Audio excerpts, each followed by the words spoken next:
Hello my dear friends, welcome back to the class. मैं हूं अंबिका सिंह, आप सभी के अपने अकाउंट्स एजुकेटर, आप सभी स्टूडेंट्स का बहुत बहुत स्वागत करती हूं आप ही के अपने फेवरेट चैनल मैग्नेट ब्रेन्स पर, जो आप सभी को प्रोवाइड कराता है 100% free as well as high quality education.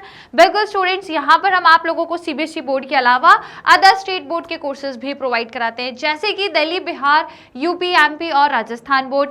English medium के कोर्सेज भी मिल जाएंगे। Apart from that Hindi medium के कोर्सेज भी हम आप लोगों को अवेल कराते हैं। तो यदि बात करूं इंग्लिश मीडियम की, तो starting from class KG to class 12 आप लोगों को इंग्लिश मीडियम के कोर्सेज मिल जाएंगे। और यदि हिंदी मीडियम की बात करूं तो फ्रॉम क्लास 6 टू क्लास 12 हम आप लोगों को हिंदी मीडियम के कोर्सेज भी प्रोवाइड कराते हैं। लेकिन इसके लिए हमारा एक सेपरेट हिंदी मीडियम चैनल है, वहां पर जाकर आप एक्सप्लोर कर सकते हैं। और यदि ई बुक्स और ई नोट्स अवेल करके आप अपने कॉन्सेप्ट्स को इंप्रूव करना चाहते हो, अपनी लर्निंग इंप्रूव करना चाहते हो, तो बिल्कुल कर सकते हैं। उसके लिए आपको करना क्या है, नीचे डिस्क्रिप्शन बॉक्स में जाके चेक करना है, वहां पर एक लिंक मिलेगी। उस लिंक को क्लिक करके आप आराम से e books and e notes को अवेल करके अपनी लर्निंग को इंप्रूव कर सकते हो। और यदि मैं चैनल की बात करूं स्टूडेंट्स, तो आप सभी जानते हैं इंडिया का नंबर 1 चैनल, नंबर 1 प्लेटफॉर्म जो आप लोगों को high quality education absolutely free of cost में प्रोवाइड कराता है, वो सिर्फ एक ही है, मैग्नेट ब्रेन्स। जी हाँ, बिल्कुल, यहाँ पर हम आपको full and complete organise course absolutely free of cost में प्रोवाइड कराते हैं, जिसके लिए आपको कोई भी चार्जेस, कोई भी पेड सब्सक्रिप्शन या फिर कोई भी फीस पे करने की जरूरत नहीं है। आपको हर एक चैप्टर के हर एक छोटे बड़े टॉपिक का डिटेल एंड कंप्लीट एक्सप्लेनेशन मिलेगा। काफी सारे प्रैक्टिस क्वेश्चन, जैसे एक्सरसाइज के question, MCQ, assertion reason, important question, sample paper solution, previous year question या फिर वन शॉर्ट रिवीजन, सारी चीजें हम आप लोगों को अपने चैनल से ही प्रोवाइड करते हैं, जिससे आपका आपकी जो स्टडी है, आपकी जो लर्निंग है, वो बिना किसी रुकावट के चलती रहे। राइट, तो कोई फाइनेंशियल बैरियर भी ना आए, इसीलिए हम आप लोगों को फ्री एजुकेशन प्रोवाइड करते हैं। तो यदि आप भी बाकी स्टूडेंट्स की तरह घर बैठे बैठे ऑनलाइन मोड में फ्री एजुकेशन का बेनिफिट लेना चाहते हैं, तो उसके लिए आपको क्या करना है, हमारे यूट्यूब चैनल को सब्सक्राइब करना है। तो जितने भी स्टूडेंट्स हैं, मैं सभी को बोलूँगी जरूर से हमारे चैनल को सब्सक्राइब कर लीजिए, ताकि आप आराम से फ्री एजुकेशन का बेनिफिट ले सकें। तो उम्मीद करती हूँ सभी ने सब्सक्राइब कर लिया होगा। तो आइए फिर इसी के साथ शुरू करेंगे आज का सेशन।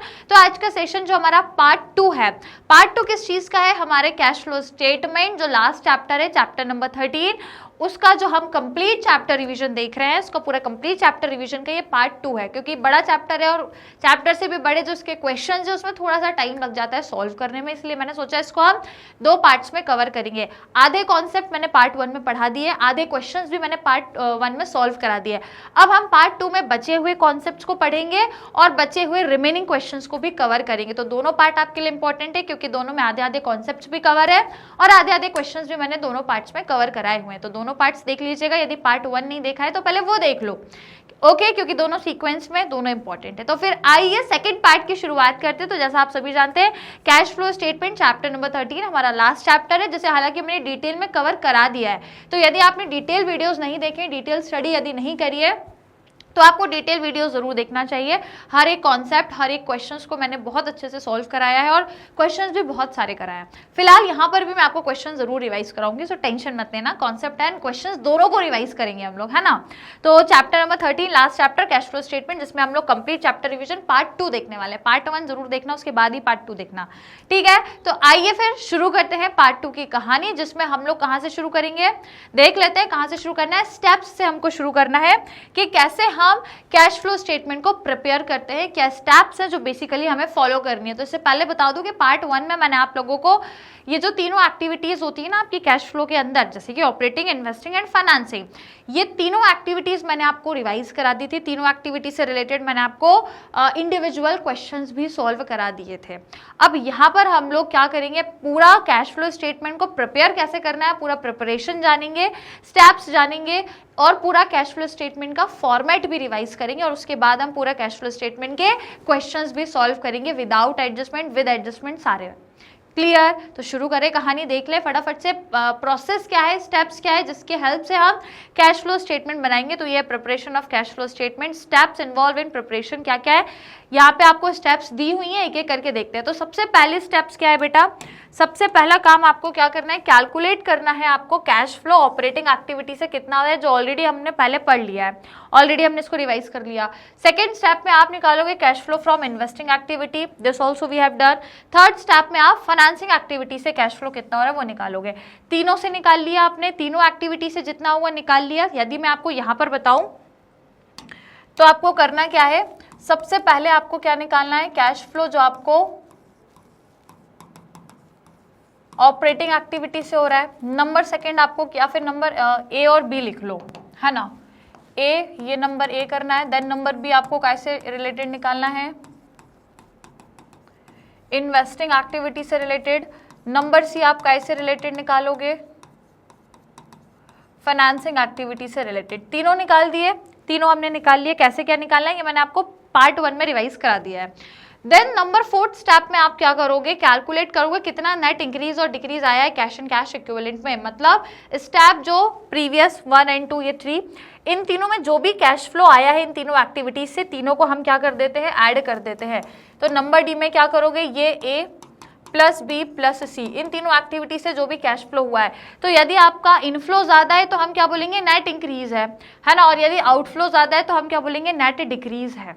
ठीक है, यदि पैसा आया ज्यादा तो मतलब नेट इंक्रीज हो गया, और यदि पैसा गया ज्यादा तो नेट डिक्रीज हो गया। ठीक है, इसके बाद अगली स्टेप क्या रहेगी, 4 स्टेप्स हो गई। देन नंबर 4th स्टेप रहेगी आपकी calculate cash and cash equivalent in the beginning of the year. अब इसके बाद इसमें हम क्या करते हैं, ऐड करते हैं। जो भी आपका यहाँ पे आंसर आया इसमें आपको क्या करना है, जो आपका ओपनिंग बैलेंस होता है ना, ओपनिंग बैलेंस किस चीज का, कैश एंड कैश इक्विवेलेंट का। तो कैश एंड कैश इक्विवेलेंट में ज्यादातर 2 ही चीजें आती हैं, एक आता है आपका current investment plus cash equivalent, इनका जो ओपनिंग बैलेंस है। तो इसमें जो आंसर आया आपका, जो भी यहाँ पे आपका आंसर आएगा तीनों को प्लस करके, उसमें जब आप इसको प्लस कर दोगे, इसको जब प्लस करोगे तो ऑटोमेटिकली आपका क्या निकल कर आ जाएगा, क्लोजिंग बैलेंस। ऑटोमेटिकली जो क्वेश्चन में ही दिया रहता है वो यहाँ आपका ऑटोमेटिकली आ जाएगा, closing balance of cash and cash equivalent. Clear, जिसमें अगेन करंट एसेट हो सकते हैं, कोई कैश इक्विवेलेंट हो सकता है, कोई भी बैंक कैश इन हैंड, ये सारी चीजें जो विद इन 2-3 मंथ्स आपकी कैश में कन्वर्ट हो सकती हैं। क्लियर, तो ये बेसिक सी स्टेप्स हैं। तीनों में पहले तीनों एक्टिविटी का कैश फ्लो निकालो, तीनों को ऐड करो, जो भी आएगा, यदि आउटफ्लो ज्यादा है तो नेट डिक्रीज, इनफ्लो ज्यादा है तो नेट इंक्रीज, जो भी आया उसमें आप ऐड क्या करो, ओपनिंग बैलेंस कैश और कैश इक्विवेलेंट का। जब इन दोनों को ऐड करोगे automatically closing balance cash and cash equivalent के बराबर ही आएगा।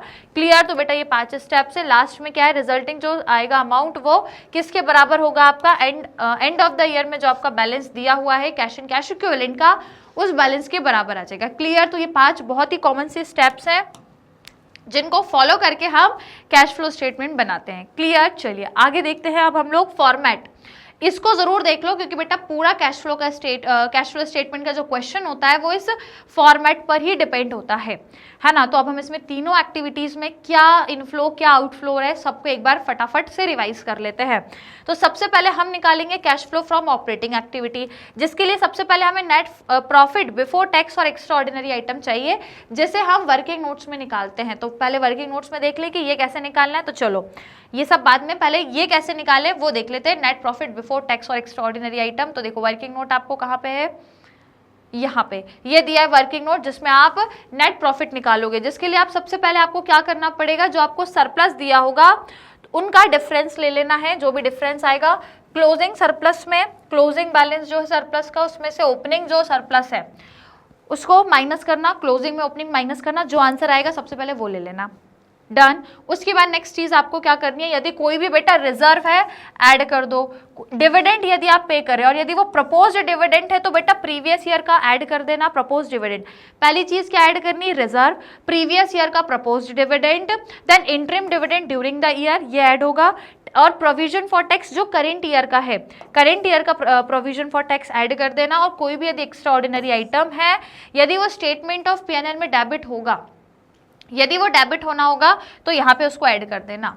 ठीक है, स्टेटमेंट ऑफ कोई भी एक्स्ट्रा ऑर्डिनरी चीज, मतलब जो बिजनेस से रिलेटेड नहीं है, या जो बिजनेस की रोज की चीजें नहीं होती, जैसे कि इंश्योरेंस क्लेम मिल जाना, अब वो रोज तो मिलता नहीं है कोई इंश्योरेंस क्लेम, कभी कोई अनफॉर्सीन कंडीशंस हो जाती है, अनफॉर्चुनेट जो थिंग्स हो जाती है, उससे रिलेटेड हमको फिर इंश्योरेंस क्लेम मिलता है। जैसे कंपनी में फायर लग गई, आग लग गई, तो उसका फिर इंश्योरेंस होता है, तो क्लेम मिल जाता है। तो ये सब अनफॉर्सीन चीजें होती हैं, ये कोई एक्स्ट्रा ऑर्डिनरी चीजें होती है, कोई ऑर्डिनरी बिजनेस की चीजें नहीं है।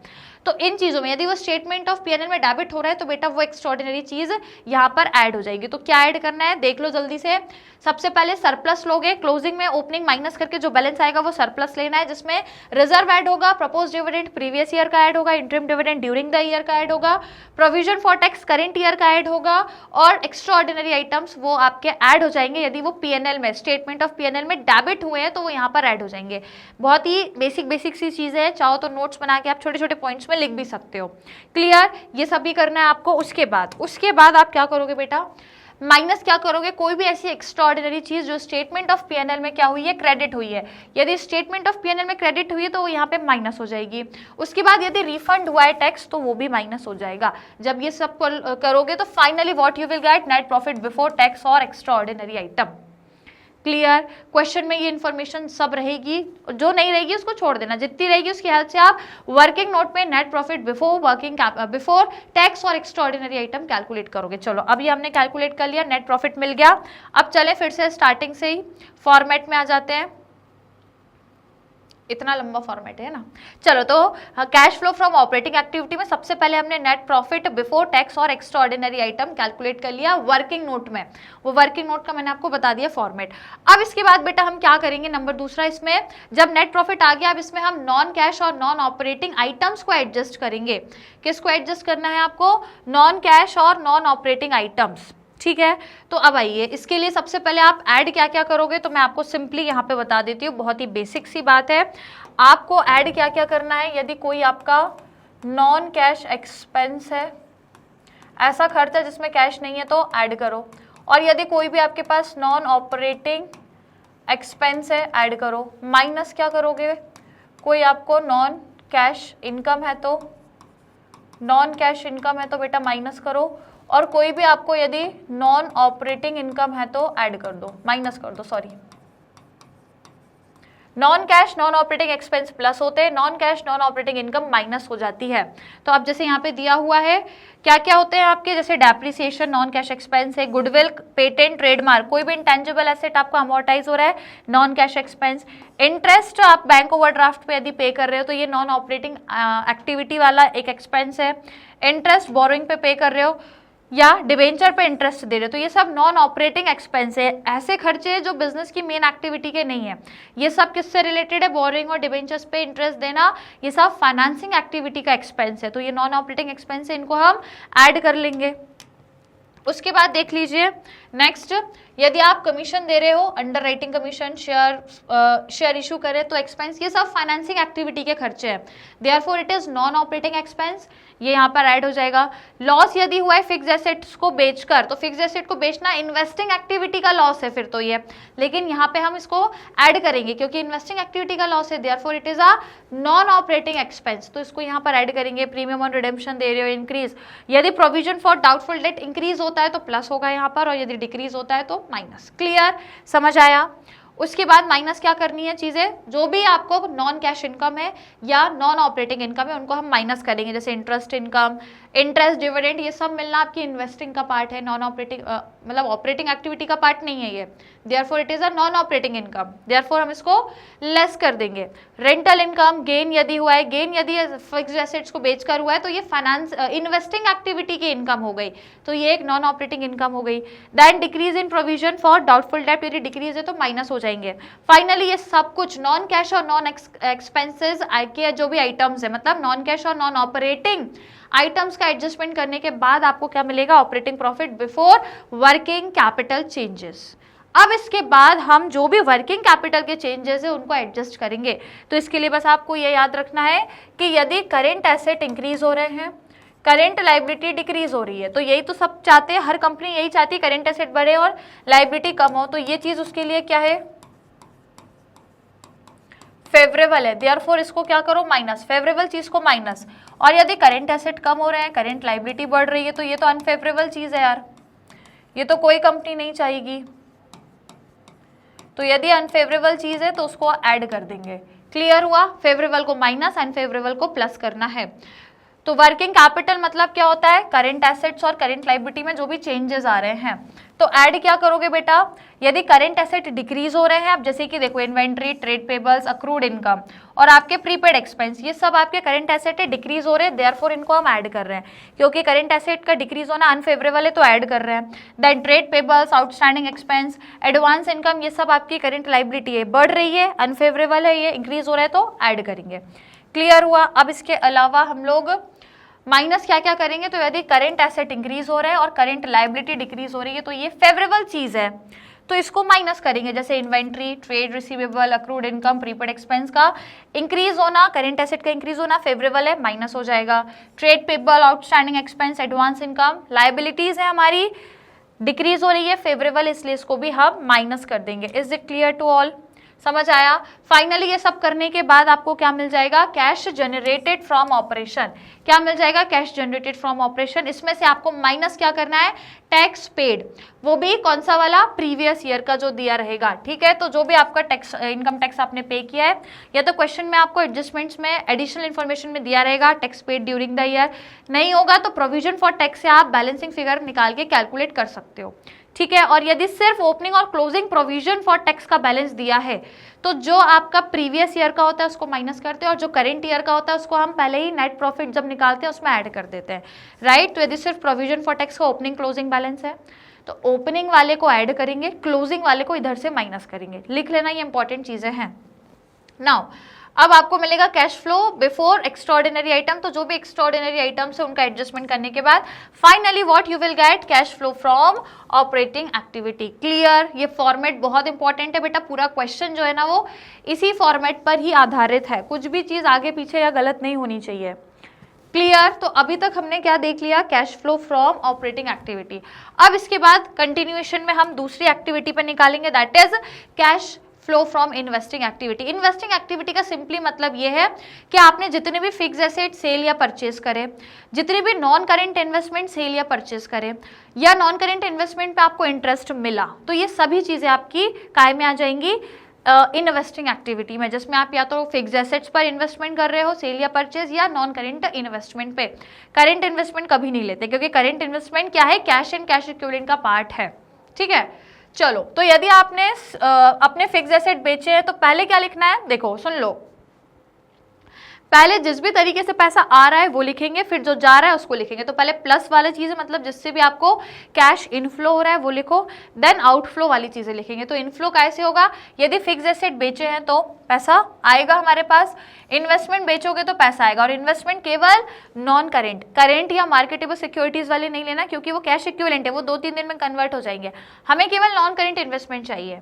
उसके बाद यदि आपने कोई भी इंटेंजिबल एसेट बेचे हैं, जैसे कि पेटेंट्स, ट्रेडमार्क, ये सारी चीजें सेल करी है, तो अगर क्वेश्चन में स्पेसिफिकली दिया है कि आपने कोई इंटेंजिबल एसेट सेल किया है तो आपको लेना है। अब आपको इंटरेस्ट या डिविडेंड रिसीव हो रहा है आपके इन्वेस्टमेंट्स पे, तो ये आपके लिए इनकम है, इसको आप ऐड करोगे। रेंट रिसीव हो रहा है, रेंट रिसीव मतलब ऐसी जगह पे, फॉर एग्जांपल मैंने एक बिल्डिंग खरीदी है, मेरे पर्सनल यूज के लिए नहीं, मैंने इन्वेस्टमेंट के यूज के लिए, मैं उसको किराए पे देती हूँ और उससे फिर रेंट मुझे मिलता है, तो ये मेरे लिए क्या है? बिजनेस पर्पस है। वो बिल्डिंग मैंने इन्वेस्टमेंट के लिए खरीदी है, उसको मैं रेंट पे चला रही हूँ। ठीक है, तो वो जो रेंट मुझे मिल रहा है वो मेरे लिए इन्वेस्टमेंट पर मुझे वो रेंट मिल रहा है, तो रेंट रिसीव। इन सबसे पैसा आ गया। अब जिस तरीके से पैसा आउट हो रहा है वो माइनस करो। तो पैसा, जैसे कि फॉर एग्जाम्पल फिक्स एसेट कोई खरीदोगे तो पैसा जाएगा, कोई इन्वेस्टमेंट खरीदोगे लॉन्ग टर्म तो पैसा जाएगा। ठीक है, तो इन तरीकों से आउटफ्लो हो रहा है, इनको माइनस करेंगे। देयरफॉर वो ब्रैकेट में लिखा हुआ है, जो चीजों से आउटफ्लो हो रहा है उनको हम माइनस कर देंगे। क्लियर? फिर यदि आपने कोई इंटेंजिबल एसेट परचेज किए, जैसे कि गुडविल, तो उसमें पैसा जाएगा। कोई एक्स्ट्राऑर्डिनरी आइटम है, जैसे कि फॉर एग्जांपल मशीनरी पे इंश्योरेंस क्लेम मिला, तो मशीनरी एक फिक्स एसेट है, उस पर यदि इंश्योरेंस क्लेम मिलेगा तो उन सबका एडजस्टमेंट यहाँ पे करेंगे। राइट? उसके बाद फाइनली आपको क्या मिल जाएगा? कितना आपका कैश फ्लो हुआ है फ्रॉम इन्वेस्टिंग एक्टिविटी। दूसरी एक्टिविटी के बाद तीसरी और लास्ट एक्टिविटी आ जाएगी cash flow from financing activity. Financing से कितना पैसा आ रहा है, फाइनेंसिंग मतलब जहां पे आप शेयर कैपिटल को इशू या रिडीम कर रहे हो, प्रेफरेंस शेयर का रिडेम्पशन कर रहे हो, क्योंकि इक्विटी शेयर का तो होता नहीं है, इक्विटी शेयर को इशू करना, प्रेफरेंस शेयर को इशू करना या रिडेम्पशन करना, डिबेंचर्स को इशू या रिडीम करना, कोई लॉन्ग टर्म लोन लेना, लॉन्ग टर्म या शॉर्ट टर्म बोरोइंग करना, ये सारी चीजें, और दूसरी ओर फिर उनको इंटरेस्ट देना, उनको डिविडेंड देना, तो ये सब आपका फाइनेंसिंग एक्टिविटी में आ जाएगा। ठीक है, अब जैसे कि सबसे पहले आपको वो लिखना है कि पैसा इनफ्लो कब होगा, कैश आएगा कब, तो भैया जब ही आएगा जब आपने या तो शेयर्स और डिबेंचर इशू करे होंगे, कोई लॉन्ग टर्म बोरोइंग्स से पैसा आप लेकर आए होंगे उधार पे, लॉन्ग टर्म बोरोइंग्स का, बैंक से ओवरड्राफ्ट कर लिया होगा तो भी पैसा आएगा, इनफ्लो होगा। अगर बैंक से ओवरड्राफ्ट कर रहे हो तो पैसा आएगा, और यदि बैंक ओवरड्राफ्ट का पैसा पे कर रहे हो तो पैसा जाएगा। ठीक है, अगर आपने बैंक ओवरड्राफ्ट इंक्रीज कर लिए तो उसको हम ऐड करेंगे, पैसा इन होगा, हमारे पास इनफ्लो होगा। देन आपने यदि डिविडेंड की, फाइनल डिविडेंड की पेमेंट कर दी अपने शेयर होल्डर्स को, तो फिर इससे पैसा आउटफ्लो होगा, तो ये माइनस होगा, तो ये ऐड हो गया। देन माइनस ब्रैकेट में लिखेंगे आउटफ्लो हो रहा है पैसा। अगर आपने डिविडेंड पे करा है तो आउटफ्लो माइनस कर देंगे उसमें से। उसके अलावा इंटरिम डिविडेंड की पेमेंट कर दी, इंटरेस्ट दे दिया अपने डिबेंचर्स पे, लोन पे, या फिर आपने अपना लोन चुका दिया, रीपेमेंट कर दी, या आपने अपने डिबेंचर्स को या प्रेफरेंस शेयर्स को रिडीम कर दिए, इन सब तरीकों से पैसा बाहर जा रहा है ना। या फिर आपने क्या किया, इशू शेयर इशू करने के कोई खर्चे हैं, तो ये सब फाइनेंसिंग एक्टिविटी का ही एक्सपेंस है। अंडर राइटिंग कमीशन, ये सब खर्चे हैं आपके, आउटफ्लो हो रहा है आपका कैश। और या फिर आपने खुद के ही शेयर्स को बाय बैक कर लिया तो वो भी पैसा बाहर जाएगा, क्योंकि खुद के शेयर मार्केट से खरीदोगे तो पैसा दे के ही तो खरीदोगे, तो पैसा आउटफ्लो हो जाएगा, राइट। इन सबको करने के बाद, इनफ्लो में से ये पूरा आउटफ्लो माइनस करने के बाद आपको फाइनली मिल जाएगा कि कितना कैश फ्लो हुआ है फ्रॉम फाइनेंसिंग एक्टिविटी। क्लियर, तीनों एक्टिविटी से निकाल लिया हम लोगों ने, डन। ये हमारी 3 मेजर इंपॉर्टेंट प्रोसेस थी जिससे हमको तीनों एक्टिविटीज से कितना कैश फ्लो हो रहा है वो निकालना है। अगर आपका आंसर प्लस में आ रहा है तो मतलब इनफ्लो ज़्यादा है, और माइनस में आएगा तो मतलब आउटफ्लो ज़्यादा है, सिंपल सी बात है, राइट। उसके बाद अब हमको क्या करना है, हमको ये देखना है कि तीनों एक्टिविटीज से देखें तो तीनों एक्टिविटीज से जो भी कैश फ्लो हुआ तीनों को प्लस करेंगे। अब हम तीनों को प्लस करेंगे, मतलब A, B, C, मतलब जो भी तीनों एक्टिविटी 1, 2, 3 हैं, ऑपरेटिंग, इन्वेस्टिंग, फाइनेंसिंग, तीनों को ऐड करो। ऐड करके यदि आंसर पॉजिटिव में आ रहा है तो हम उसको बोलेंगे नेट इंक्रीज है, और यदि नेगेटिव में आ रहा है तो हम बोलेंगे नेट डिक्रीज है। क्लियर, ये आपने निकाल लिया। अब इसमें आपको एक चीज ऐड करनी है, एक चीज आपको जोड़नी है। क्या जोड़ना है बेटा, आपको बैलेंस शीट में जो कैश या कैश इक्विवेलेंट का अमाउंट दिया है बिगिनिंग ऑफ द ईयर में या ओपनिंग ईयर का कहो, उसको आपको इसमें ऐड करना है। अब वो क्या हो सकते हैं क्वेश्चन में, या तो कैश इन हैंड हो सकता है क्योंकि ये आपका कैश में आ रहा है, बैंक आपका कैश इक्विवेलेंट होता है, शॉर्ट टर्म डिपॉजिट्स आपके कैश इक्विवेलेंट है, स्पेसिफिकली ये दिया रहता है। जनरली देखें तो ज़्यादातर आपका करेंट इन्वेस्टमेंट दिया रहता है ना, और कोई मार्केटेबल सिक्योरिटी, तो ये सब आपको ऐड करना है। और काय में ऐड करना है, ये जो आपका बैलेंस आया था ना, इसमें आपको क्लोजिंग ऐड करना है। जैसे कि सपोज यदि मैं बोलूँ एक छोटा सा एग्जाम्पल कि मैंने जब इन तीनों एक्टिविटीज को टोटल करा तो मान के चलो मेरा 500 आया, मान के चलो 500 आया।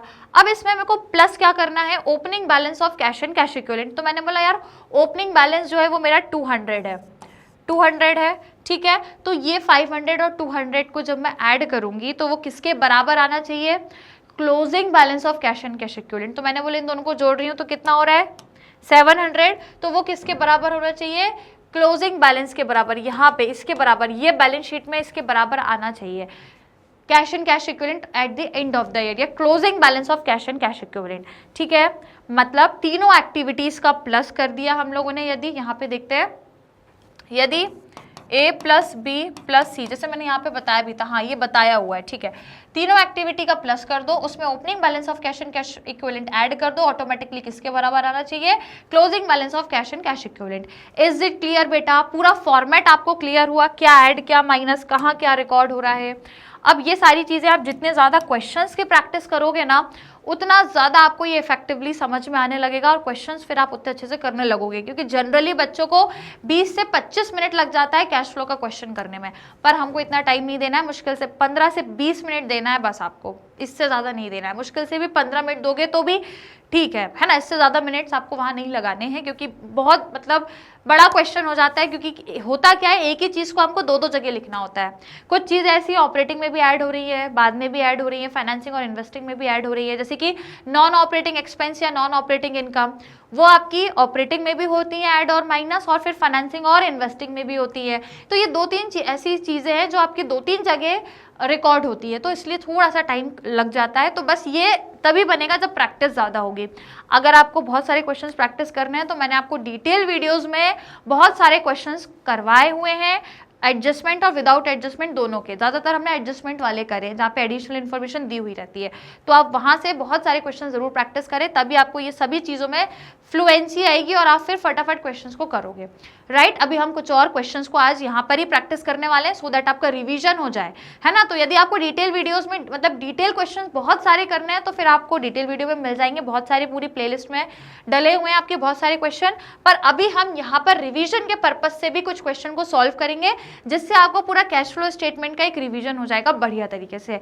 तो अब हम शुरू कर रहे हैं क्वेश्चन, बिकॉज हम लोगों का पूरा कॉन्सेप्ट हो गया है cover, everything we have done, ठीक है। और देख लेते हैं, शायद 2-3 कॉन्सेप्ट्स और होंगे।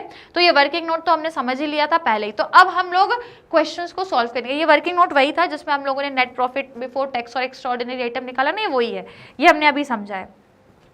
तो अब हमारे इस चैप्टर के हर एक कॉन्सेप्ट को हमने रिवाइज कर लिया। Now it's time to revise the full fledge question, जिसमें हम पूरा कैश फ्लो स्टेटमेंट बनाना एक बार जल्दी से रिवाइज कर लेते हैं। तो कुछ क्वेश्चन अब मैं आपको सॉल्व करा रही हूँ, सॉल्व कराऊं और शुरू कराऊं उससे पहले बेटा लाइक और शेयर करो, क्योंकि अब हम क्वेश्चन सॉल्व कर रहे हैं, तो लाइक शेयर कर दो। जिन्होंने अभी तक अपनी कॉपीज नहीं निकाली है, अपनी कॉपीज वगैरह निकाल लो फटाफट से, जल्दी से अपनी कॉपी निकाल लो, बिकॉज अब हमको सॉल्व करना है। कॉपी पेन सब रेडी रखिए, क्वेश्चन में लगा रही हूँ। अभी हमने पहले पार्ट में क्वेश्चन 3 तक सॉल्व कर लिए थे, अब उसके आगे के क्वेश्चन हम यहाँ सॉल्व कर रहे हैं। डन, लाइक शेयर कर दिया सभी ने, तो फिर लगाएं क्वेश्चन, जल्दी से रिवाइज करें कैश फ्लो स्टेटमेंट का। चलिए, तो क्वेश्चन नंबर 4 रहेगा ये। 3 क्वेश्चन पार्ट 1 में हमने सॉल्व कर लिए, पार्ट 2 में हम क्वेश्चन 4 से स्टार्ट कर रहे हैं। So are you guys ready? तैयार हो सभी? तो चलो करते हैं इसको solve. Question 4, balance sheet of Bright Limited as at 31 March 2023 is as follow. Balance sheet दी हुई है आप लोगों को, सारी चीजें गिवन है। लॉन्ग टर्म बोरोइंग के लिए आपको एक नोट्स दिया है, शॉर्ट टर्म बोरोइंग में आपका लोन है, लोन फ्रॉम बैंक है। यहाँ पे provision for tax I think नहीं दिया है ना, बाकी सारी चीजें कुछ एज इट इज दी हैं। 2022 मतलब ओपनिंग बैलेंस ये और क्लोजिंग बैलेंस ये दिया है। बैलेंस शीट है, equity liability, current and non current liabilities है। उसके बाद यहाँ पर एसेट्स है, नॉन करेंट एसेट और करेंट एसेट। आपको प्लान प्रॉपर्टी इक्विपमेंट में एक नोट नंबर 2 दिया हुआ है और टोटलिंग है, सारी चीजें गिवन है। नोट्स टू अकाउंट कुछ इस प्रकार से है। नोट 1 लॉन्ग टर्म बोरिंग में आपको बोला है लोन फ्रॉम अमन लिमिटेड और लोन फ्रॉम बैंक, 2 लोन्स आपने लिए हैं। देन प्रॉपर्टी प्लांट वगैरह में देखें तो लैंड बिल्डिंग मशीनरी की वैल्यूज यहाँ पर दी हैं। मशीनरी की वैल्यू में लेस डेप्रिसिएशन करके आपको दिया हुआ है। एक्यूमुलेटेड डेप्रिसिएशन बोला है, इसका मतलब प्रोविजन फॉर डेप्रिसिएशन अकाउंट से ये लेकर आए हैं, ठीक है। एंड यहाँ पर एडिशनल इन्फॉर्मेशन है कि during the year 52,000 were paid as interim dividend, prepare cash flow statement. आपको और कोई जानकारी नहीं दी, ना इसमें प्रोविजन फॉर टैक्स है, ना इसमें डेप्रिसिएशन का कुछ ज़्यादा दिया हुआ है, सिर्फ एक्यूमुलेटेड डेप्रिसिएशन दिया है नोट्स में। बाकी डेप्रिसिएशन ड्यूरिंग द ईयर कुछ भी नहीं दिया, और कोई मशीन वगैरह कुछ हम सेल आउट भी नहीं कर रहे प्रॉफिट या लॉस में, जैसे कोई इन्फॉर्मेशन नहीं है। बस बोला है कि interim dividend during the year 52,000 पे हो रहा है, बस इतना दिया हुआ है, राइट। तो अब हम शुरू करेंगे क्वेश्चन को। इसमें अब देखो कुछ अकाउंट्स बनाने की अभी तक तो मुझे नीड नहीं लग रही है वर्किंग नोट की, सिर्फ आप डायरेक्टली इसको सॉल्व कर सकते हो। तो देखो इसमें प्रोविजन फॉर टैक्स भी नहीं है, यदि आपने नोटिस किया होगा तो यहाँ पर अगर होता तो यहाँ दिया रहता, बट प्रोविजन फॉर टैक्स नहीं है। सरप्लस तो हो गई, बेशक दिया ही होगा, ये दिया है। सरप्लस आपका पहले 96 था, अब 98 हो गया, तो केवल 2,000 और एक्स्ट्रा हुआ है बस, राइट। तो चलिए अब हम इसमें अपना कैश फ्लो बनाएंगे बढ़िया तरीके से यहाँ पर, राइट। तो इसको मैं क्लियर कर दूँ। अच्छा, ये इंपॉर्टेंट चीज़ है, अगर चाहो तो आप स्क्रीनशॉट ले सकते हो इसका। डन, चलिए तो अब अपन इसको बेटा क्लियर कर लेते हैं। ओके, सबसे पहले क्या लिखोगे ऊपर आप? Cash flow statement.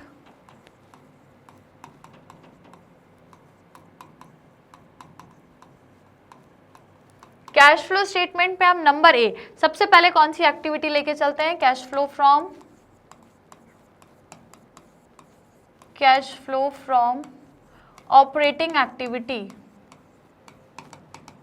Cash flow from operating activity. अब इसमें प्रोविजन वगैरह कुछ भी नहीं है, ज़्यादा डिटेल नहीं है, केवल एक इंटरिम डिविडेंड है, ना रिजर्व, ना कोई प्रोविजन फॉर टैक्स, नथिंग, कोई एक्स्ट्रॉर्डिनरी आइटम भी नहीं है, तो केवल इंटरिम डिविडेंड है जो ऐड होगा।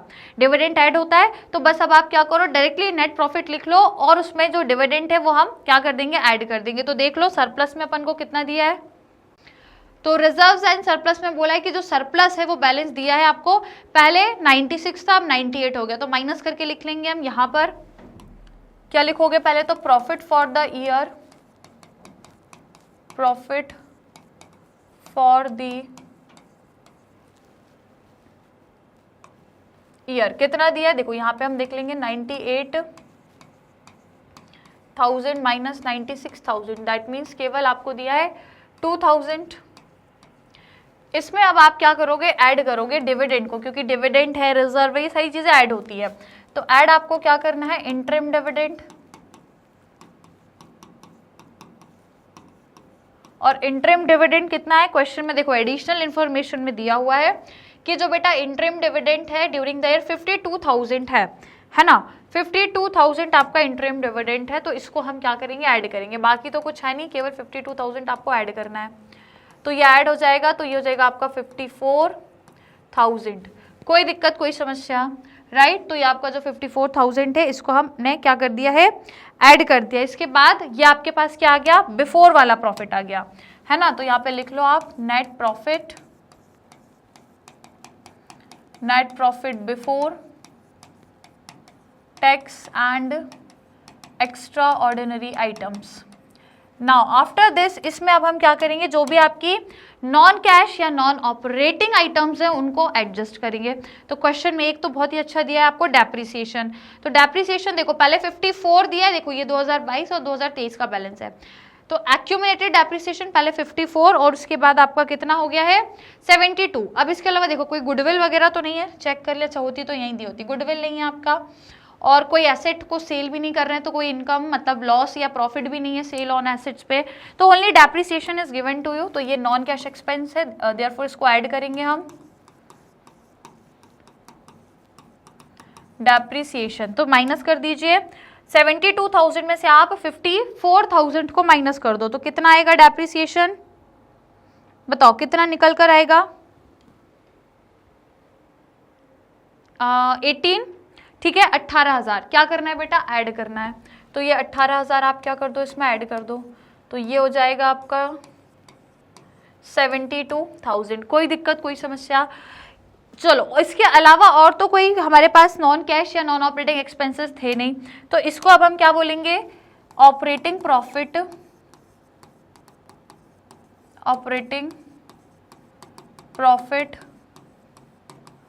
Before working capital changes. ठीक है, अब इसके बाद इसमें हम जो भी वर्किंग कैपिटल में चेंजेस हो रहे हैं, मतलब करंट एसेट और करंट लायबिलिटी में, उसको रिकॉर्ड करेंगे।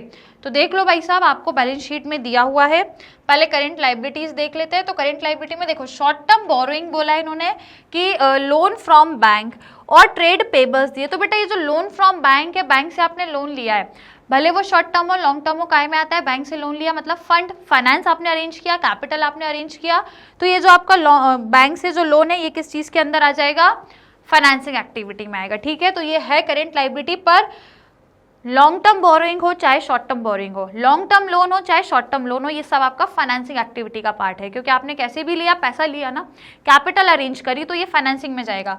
फिलहाल है एक ट्रेड पेबल्स, तो ट्रेड पेबल्स पहले आपके 72 थे, अब 82 हो गए, मतलब करेंट लायबिलिटी आपकी बढ़ रही है, अनफेवरेबल है, इसको क्या करना है, ऐड करना है। तो ऐड क्या करेंगे, इंक्रीज इन ट्रेड पेबल्स, पहले 82 थी अब 72 हो गई, मतलब 10,000 और बढ़ गई, तो ये 10,000 हम क्या करेंगे, ऐड करेंगे, यहाँ लिख लेते हैं।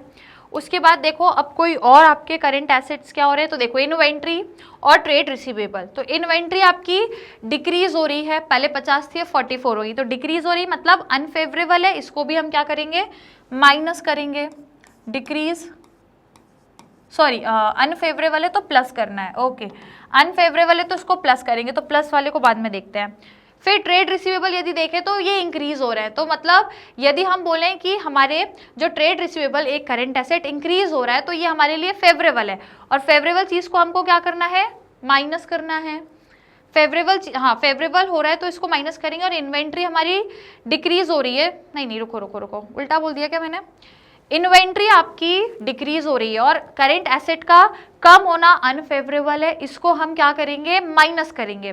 तो ये माइनस हो जाएगा आपका, नहीं, सही बोला, माइनस होगा। और यदि ट्रेड रिसीवेबल्स आपके एक करंट एसेट है जो इंक्रीज हो रहे हैं तो ये फेवरेबल है, फेवरेबल चीज को माइनस करते हैं हम, और जो अनफेवरेबल चीज है इसको हम प्लस करेंगे।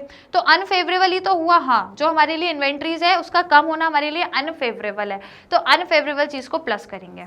ठीक है, समझ में आ गया। फेवरेबल को क्या करना होता है, माइनस, और अनफेवरेबल को प्लस करना होता है। ठीक है, अब ट्रेड रिसीवेबल्स बढ़ रहे हैं, फेवरेबल है, तो ये क्या हो जाएगा, माइनस होगा। इन्वेंट्री आपकी डिक्रीज हो रही है, अनफेवरेबल है, तो ये क्या हो जाएगा, प्लस हो जाएगा। ठीक है, तो चलो कंफ्यूजन नहीं होना है भैया, है ना। क्या करना है, इसको ऐड करना है,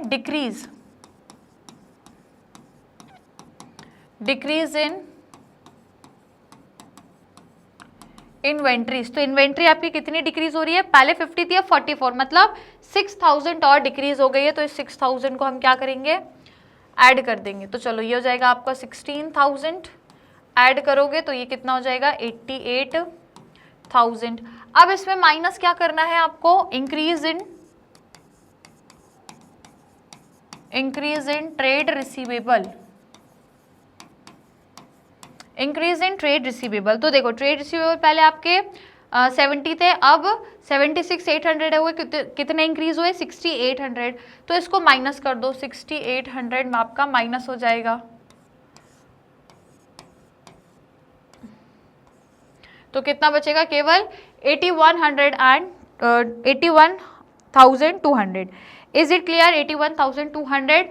अब आपके पास ये वैसे तो आता है क्या, कैश जनरेटेड फ्रॉम ऑपरेशन, पर फिलहाल क्वेश्चन में कोई टैक्स पेड प्रोविजन नहीं दिया, तो वो माइनस होने के लिए कुछ है नहीं हमारे पास, कोई एक्स्ट्राऑर्डिनरी आइटम भी नहीं है। तो मतलब यही आपका क्या हो गया, ऑपरेटिंग नेट कैश। अब देखो पॉजिटिव में आंसर आया तो क्या इसको बोलेंगे, इनफ्लो बोल सकते हो आप, नेट कैश फ्लो, इनफ्लो बोल लो from operating activity.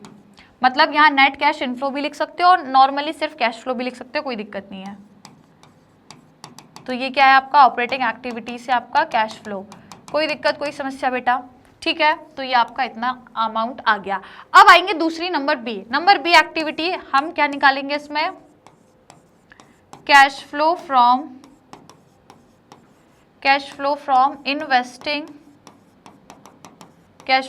Investing activity.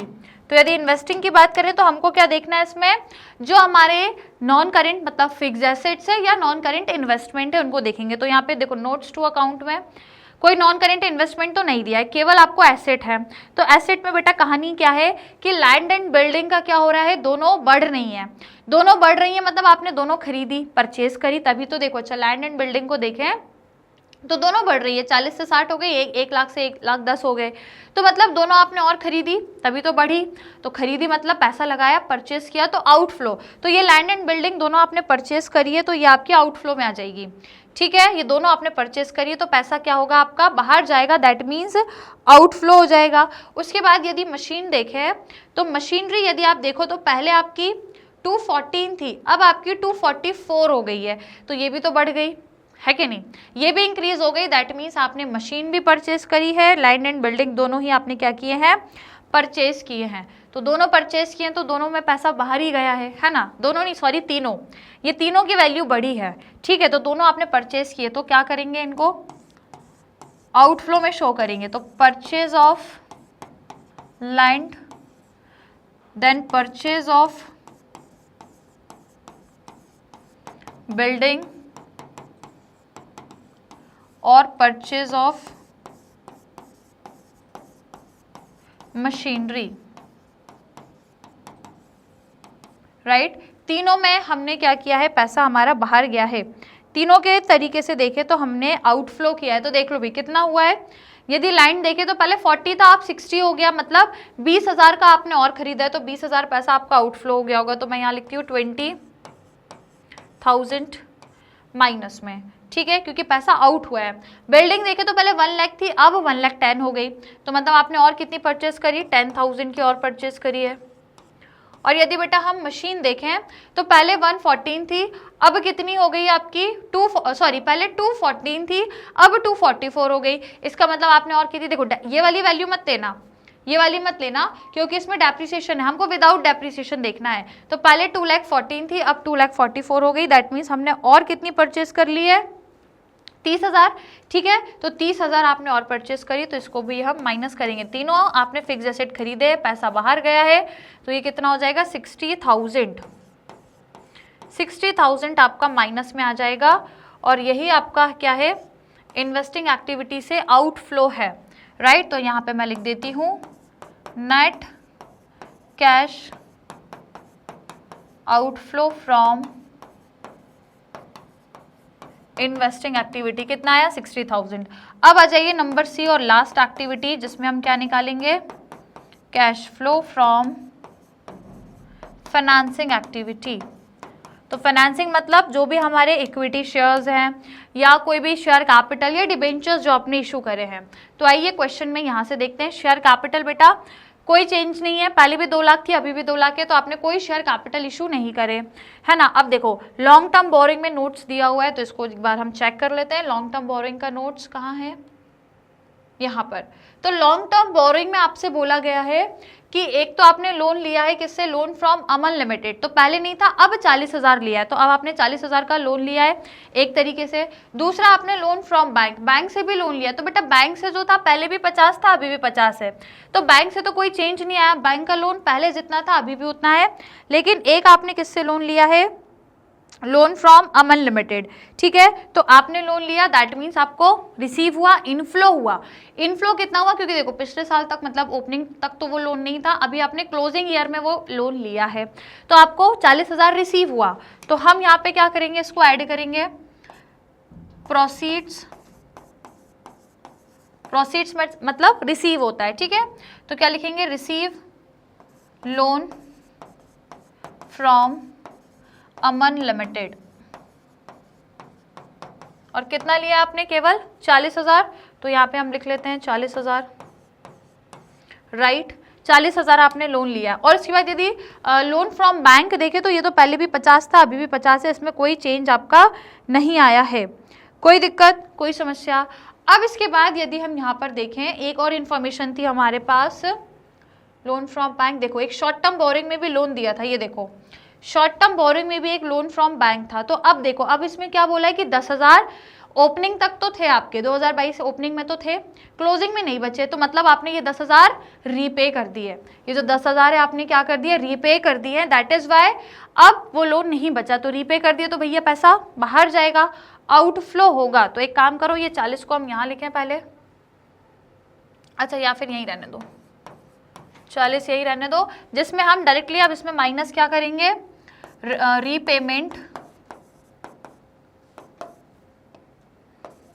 Repayment of loan, और वो भी कौन सा, जो शॉर्ट टर्म बोरिंग का। तो पहले 10 था, अभी 10 नहीं है, तो मतलब आपने क्या किया है, ये 10,000 आपने क्या कर दिए हैं, पे ऑफ कर दिए हैं। इज इट क्लियर, समझ में आ गया। और आपको एक बोला है इंटरिम डिविडेंड, तो इंटरिम डिविडेंड हम अपने शेयर्स पे ही देते हैं, तो ये भी हमारी फाइनेंसिंग एक्टिविटी से पैसा आउट हो रहा है, आउटफ्लो, तो उसको माइनस करेंगे, माइनस क्या कर देंगे, इंटरिम डिविडेंड। कितना अमाउंट बोला इंटरिम डिविडेंड का, 52,000, तो ये जो है आपका 52,000 ये भी माइनस हो जाएगा। एक सेकेंड, इसको थोड़ा सा अपन नीचे लिखें, सीक्वेंस जमाते हुए, बिल्कुल ठीक है। तो अब ये 52,000 माइनस कर दोगे तो ये हो जाएगा आपका 62,000। अब बेटा 62,000 को आप इसमें से कर दो माइनस, तो आपकी माइनस में ही वैल्यू आएगी, ठीक है। तो माइनस में आपकी कितनी वैल्यू निकल कर आ रही है, 22,000, तो माइनस में है, मतलब आपका ये कैश आउटफ्लो ज्यादा हुआ है, ये माइनस का आ जाएगा, तो आप इसको क्या बोलोगे, आउटफ्लो, राइट। तो मैं यहाँ लिख देती हूँ नेट कैश आउटफ्लो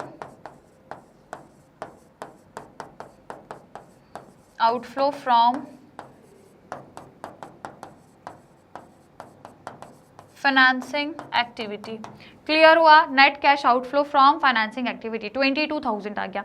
तीनों एक्टिविटी से निकाल लिए हम लोगों ने। तो देखो इसका कितना आया था, हाँ ये पॉजिटिव में है मतलब इनफ्लो है, ये आउटफ्लो, तो दोनों को ऐड करोगे तो कितना हो रहा है 6, 7, 8, 82,000 तो आपका आउट हो रहा है और 81 तो आपका इनफ्लो है। मतलब देखा जाए तो आपका आउटफ्लो ज़्यादा है, आपका क्या हो रहा है पैसा बाहर ज़्यादा जा रहा है। तो देखो कितना जा रहा है, मतलब आपका नेगेटिव में ज़्यादा है, नेगेटिव में है तो इसको हम क्या बोलेंगे नेट डिक्रीज। क्या बोलेंगे इसको net decrease in cash and cash equivalent, cash and cash equivalent, जिसमें आपको A plus B plus C करना है। ठीक है, तो देखो अभी वैल्यूज जो पहले प्लस वाली है वो ले लो। तो 81,200, अब उसके बाद वो दोनों जो माइनस की हैं उनको माइनस कर दो, 60,000 और 22,000। तो ये 60 माइनस का और 22,000 भी आपका माइनस का है तो उसको भी हम माइनस कर देंगे। तो ये कितना हो गया आपका 82,000। अब 82,000 में से 81,200 को माइनस करोगे तो कितना निकल कर आएगा 800। तो आपका 800 माइनस का हो जाएगा। ठीक है, 800 आपका आउटफ्लो है, माइनस का हो जाएगा। राइट, कोई दिक्कत कोई समस्या? तो ये माइनस में है तो इसको अपन ब्रैकेट में लिख लें, है ना, ये अपना माइनस में आ जाएगा 800। अब देखो ये आपका जो 800 है ना, इसमें अब आपको क्या करना है ऐड करना है। ये जो तीनों एक्टिविटीज से मिल करके आपका माइनस में 800 आया है, इसमें अब आप क्या करोगे ऐड करोगे। ऐड क्या करोगे बेटा, opening balance of cash and cash equivalent. जैसे कि क्वेश्चन में आपको दिया ही होगा कि क्या है कैश एंड कैश इक्विवेलेंट के लिए अपने पास, यहाँ पर देख लो भैया सिर्फ कैश एंड कैश इक्विवेलेंट का ही अमाउंट है, करंट इन्वेस्टमेंट नहीं है और कोई अदर कैश इक्विवेलेंट भी नहीं है। तो बेटा ओपनिंग कितना दिया है बैलेंस, ओपनिंग यदि देखोगे मतलब यहाँ पे तो 8,000 दिया है, तो ये 8,000 को हम ले लेंगे। राइट, इस 8,000 को आपको ऐड करना है। तो अब इसको ऐड करोगे देन ऑटोमेटिकली इसको सॉल्व करोगे तो आपको किसके बराबर बैलेंस मिलना चाहिए, आपको मिलना चाहिए closing balance of cash and cash equivalent के बराबर। तो ये कैसे सॉल्व होगा, देखो ये प्लस का है ये माइनस का है, तो प्लस माइनस माइनस होता है। तो 8,000 में से 800 माइनस करोगे तो कितना आएगा भैया 7,200। तो 7,200 आपका बैलेंस है क्या, क्लोजिंग बैलेंस है क्या कैश और कैश इक्विवेलेंट का। तो कैश और कैश इक्विवेलेंट का क्लोजिंग बैलेंस 72 आ गया। कोई दिक्कत कोई समस्या?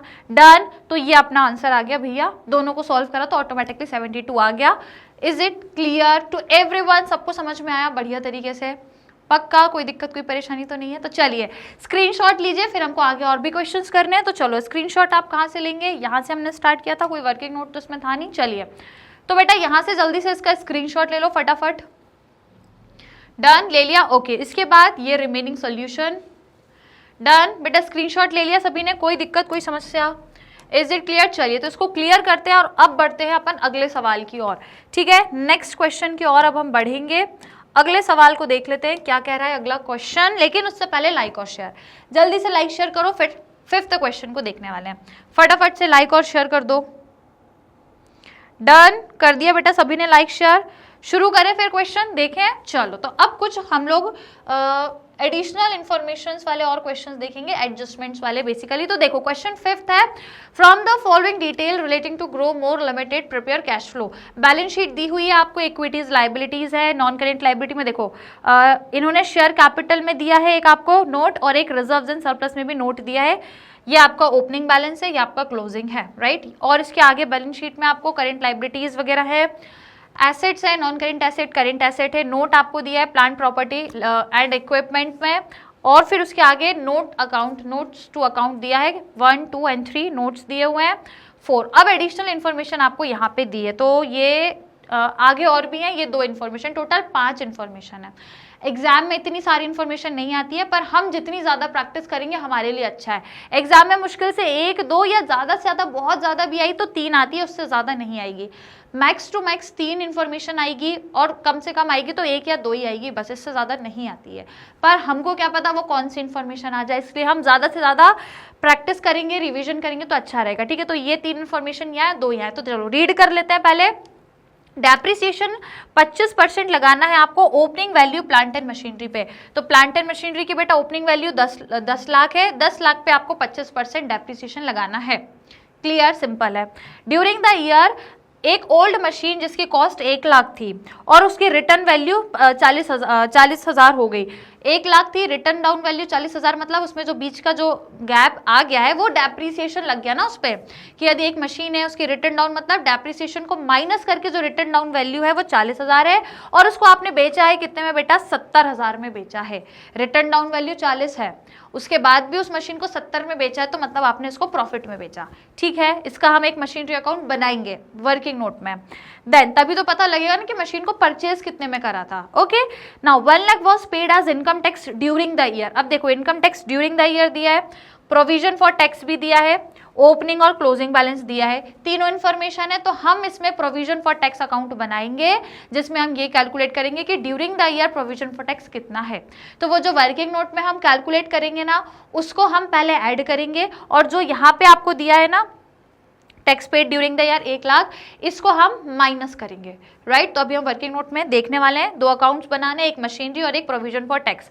आगे देखिए, प्रपोज्ड डिविडेंड आपको दिया है 2023 का 4 लाख है, 2022 का 2 लाख है। तो प्रपोज्ड डिविडेंड हमें प्रीवियस ईयर का चाहिए होता है, मतलब ये 2022 का, इसको लेंगे, करेंट ईयर से कोई लेना देना नहीं होता।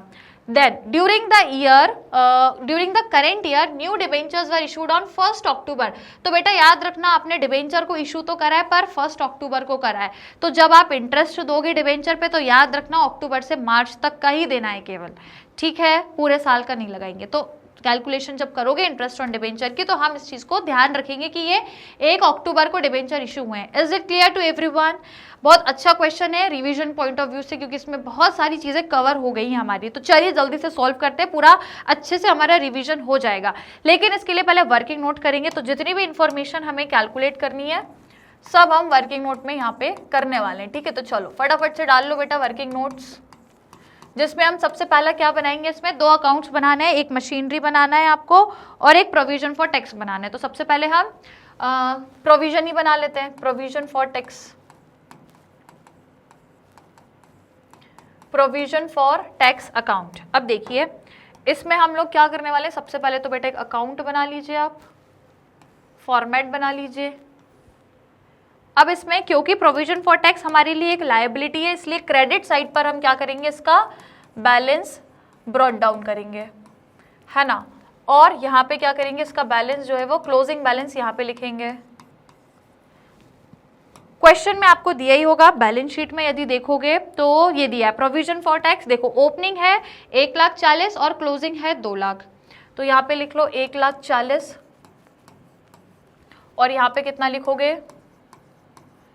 अब क्वेश्चन में दिया है tax paid during the year, during the year मतलब ये जो आपको कहा गया अपनी एडिशनल इन्फॉर्मेशन यहाँ पे दिया है। देखो 1 lakh was paid as income tax during the year. तो ये जो ड्यूरिंग द ईयर वाला होता है इसको हम कहाँ शो करते हैं, बैंक से पे करते हैं। बैंक से पे करेंगे तो यहाँ पे लिखते हैं इसको to bank account, to bank account bracket में लिख लो टैक्स पेड। 1 लाख बोला हुआ है क्वेश्चन में। अब आप इसको टोटल करिए, बैलेंसिंग निकालिए, बैलेंस कितना होगा, देखो ये हो गया आपका 3 लाख, तो मतलब आपको यहां पर भी चाहिए 3 लाख। अब इसमें से आप 1,40,000 को बेटा माइनस कर दो, माइनस कर दोगे तो यहाँ पे आपको पता लग जाएगा कि कितना आपका टैक्स है जो आपका P&L में मतलब statement of profit and loss में आपने लिखा होगा। और यहाँ पे ब्रैकेट में लिख लो भले tax paid during the year, during the year. चलिए जल्दी से 3 लाख में से 1,40,000 को माइनस कर दो फटाफट से, कितना निकलेगा 1,60,000 सिंपल। तो ये 1,60,000 क्या है, वो टैक्स जो आपने ड्यूरिंग द ईयर पे किया है। अब इसको हम क्या करेंगे, ऐड करेंगे और इसको बाद में माइनस करेंगे, राइट। तो अब जब हम निकालेंगे नेट प्रॉफिट तब आप ध्यान रखना है इसको, ठीक है। चलिए अब दूसरा एक और वर्किंग नोट हम यहीं पे करेंगे फटाफट से। मशीनरी अकाउंट भी बना लेंगे, मशीनरी अकाउंट, एक सेकेंड।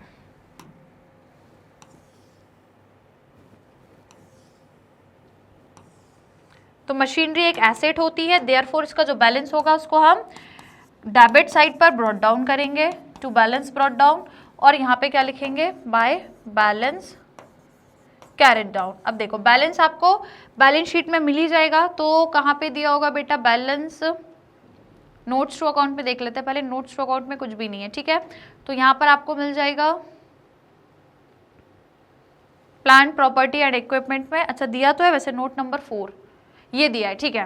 तो मशीनरी का बैलेंस कितना दिया, देखो पहले 10 लाख थी, अब कितनी हो गई है 14 लाख। तो इसको बैलेंस कर लिख लेंगे हम 10 लाख यहाँ पर, और अभी बैलेंस में आपका क्लोजिंग बैलेंस कितना हो गया 14 lakh. This is given in the question. एक सेकेंड, यहाँ पे एक जीरो और आएगा,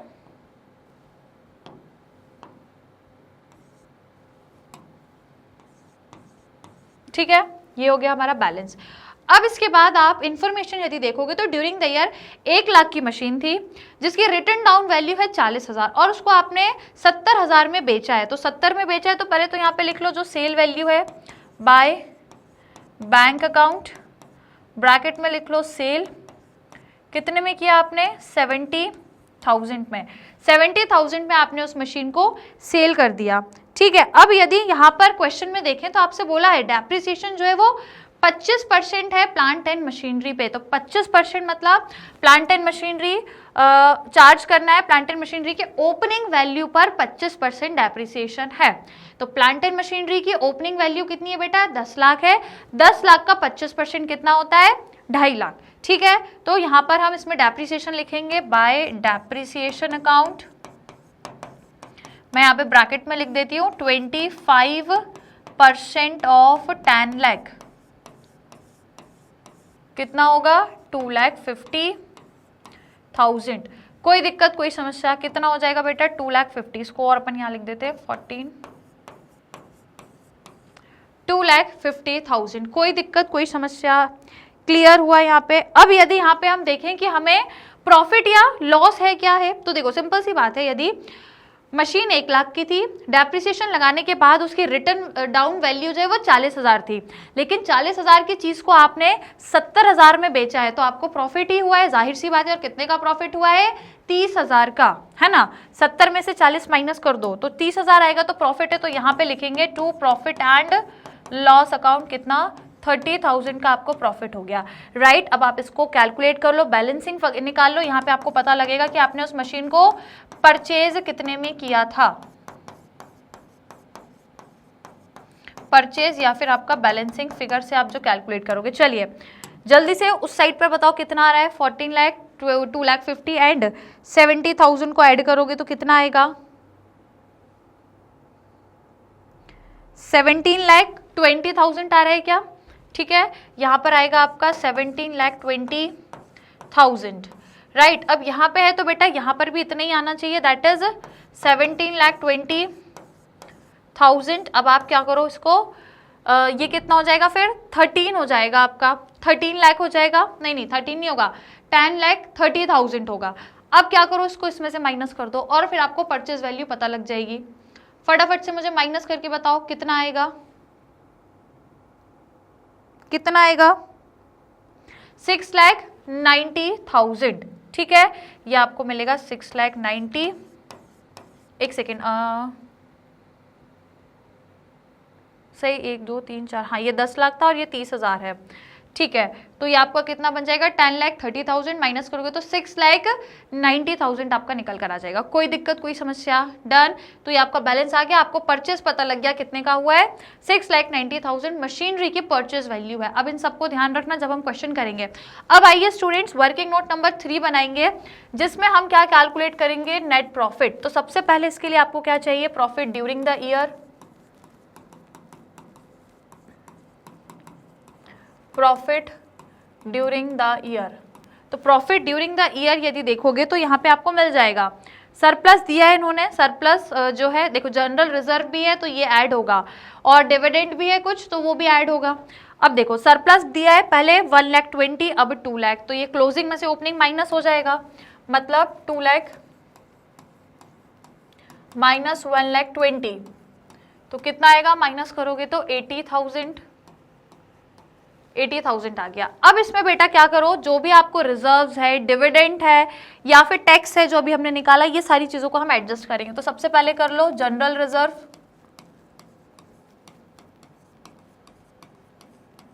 ठीक है। अब देखो जनरल रिजर्व कितना है, पहले 3 लाख था अब 4 लाख हो गया, तो चेंज कितना आया, चेंज की बात करें तो चेंज हमारे पास टोटल 1 लाख का आया। तो इस 1 लाख के चेंज को हम क्या करेंगे, ऐड कर देंगे, ठीक है। तो 1 लाख का चेंज है, इसको यहाँ पर ऐड करना है हमको।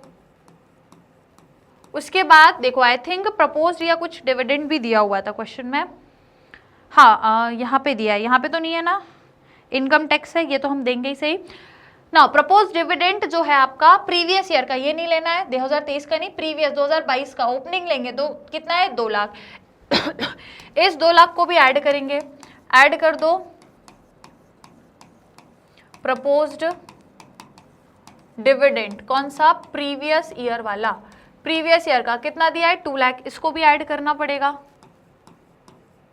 ठीक है। अब इसके बाद टैक्स, टैक्स जो अभी हमने वर्किंग नोट्स में निकाला ना वो वाला होगा आपका, ठीक है। ये वाला कहा गया भैया, हाँ ये tax paid during the year जो हमने निकाला, इसको तो माइनस करेंगे हम लास्ट में।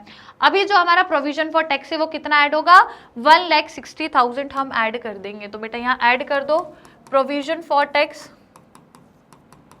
प्रोविजन फॉर टैक्स कितना, 1,60,000। इज इट क्लियर, यहाँ तक की कहानी सभी को समझ में आ गई है, राइट।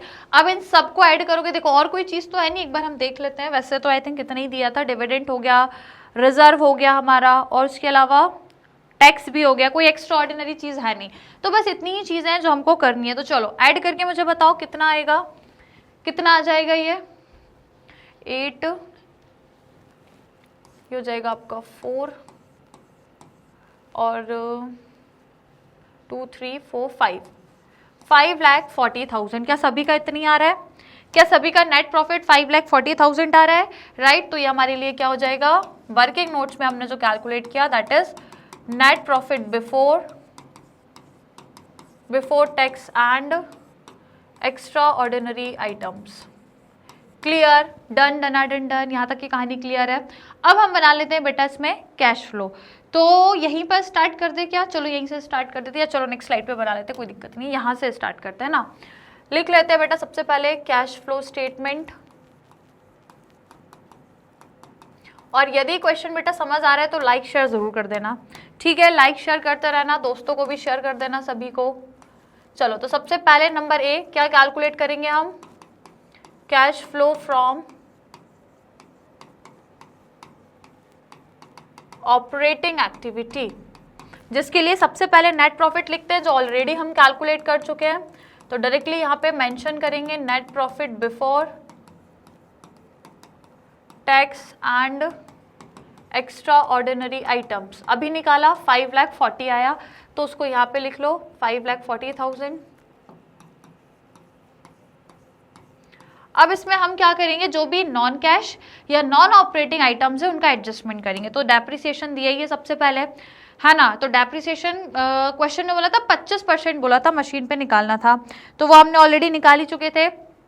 कितना निकला था हमारा, 10 लाख का मतलब 25% था, तो वो 2,50,000 था। तो ये नॉन कैश एक्सपेंस है बेटा, इसको ऐड करो। ऐड क्या होगा,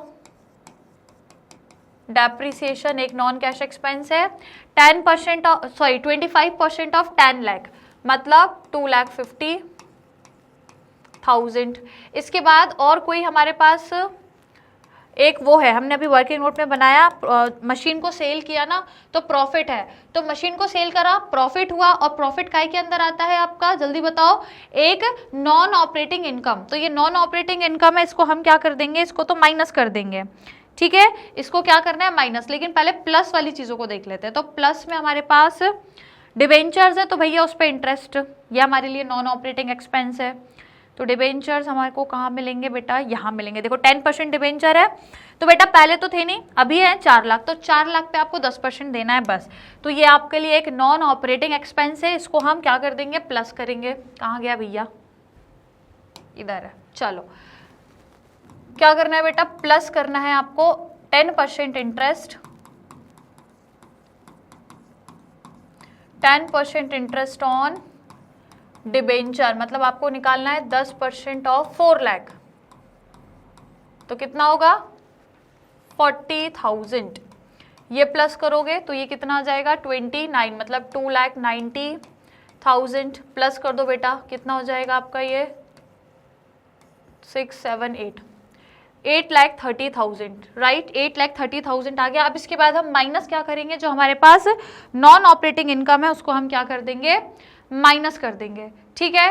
एक सेकेंड, वेट, जो डिबेंचर है वो अक्टूबर में हुए हैं ना, ठीक है अक्टूबर में हुए तो हम साल भर का इंटरेस्ट नहीं दे सकते, वेट, साल भर का नहीं देंगे, फिर हम 10% लगाएंगे। कैसे लगाएंगे, देखो मैं इसको वर्किंग नोट में बताती हूँ, एक सेकेंड रुकना, इसको हम वर्किंग नोट में लेके चलते हैं यहाँ पर, ठीक है। तो यहाँ पे नंबर 4 आप डाल दो, यहाँ पर number 4 working note, interest on debenture, interest on debenture, क्योंकि एडिशनल इंफॉर्मेशन में क्या बोला है, यदि आप यहाँ पे देखो डिबेंचर पहले नहीं थे, एंड ऑफ द ईयर में आ गए, क्लोजिंग ईयर में 4 लाख आपके डिबेंचर हो गए, मतलब आपने डिबेंचर इशू करे हैं, पहले नहीं थे अब 4 लाख इशू करें। लेकिन एडिशनल इंफॉर्मेशन में आपको बोला है कि 10% इंटरेस्ट तो है, ठीक है, लेकिन जो आपके डिबेंचर इशू हुए हैं वो कब हुए हैं, 1 अक्टूबर को, तो अक्टूबर से मार्च तक का हम इंटरेस्ट कैलकुलेट करेंगे। तो इंटरेस्ट ऑन डिबेंचर आपको निकालना है तो वो 4 लाख पे आप निकालोगे, 4 लाख का आप 10% निकालोगे, लेकिन कितने मंथ के लिए, अक्टूबर, नवंबर, दिसंबर, जनवरी, फरवरी, मार्च, केवल 6 मंथ के लिए, ठीक है, केवल 6 मंथ के लिए, बस आपको 6 मंथ के लिए निकालना है। तो कितना आ जाएगा आपका 20,000 आ जाएगा, ठीक है। तो ये आपको केवल 20,000 इंटरेस्ट आएगा, ये आपको करना है। कोई दिक्कत, कोई समस्या, तो इसको अपन यहाँ पे लिखेंगे कितना, interest on 10% interest on debentures, ठीक है, कितना 20,000 प्लस करोगे तो ये हो जाएगा आपका 2,70,000। अब इसमें हम क्या करेंगे, हमारी जो नॉन ऑपरेटिंग इनकम है उसको हम क्या करेंगे, माइनस करेंगे। तो चलिए नॉन ऑपरेटिंग इनकम को माइनस करना है तो 1 मिनट पहले इसको ऐड कर लें, ये ऐड होकर कितना होएगा 7, 8, 9, 10, 11, 1, राइट। ये दोनों चीजें हमको क्या करनी थी, ऐड करनी थी। तो अपना कितना आ जाएगा 9,10,000। कोई दिक्कत, कोई समस्या, एक सेकेंड, ये 8 होगा ना, 5, यहाँ पे ये 4, 5, 6, एक second,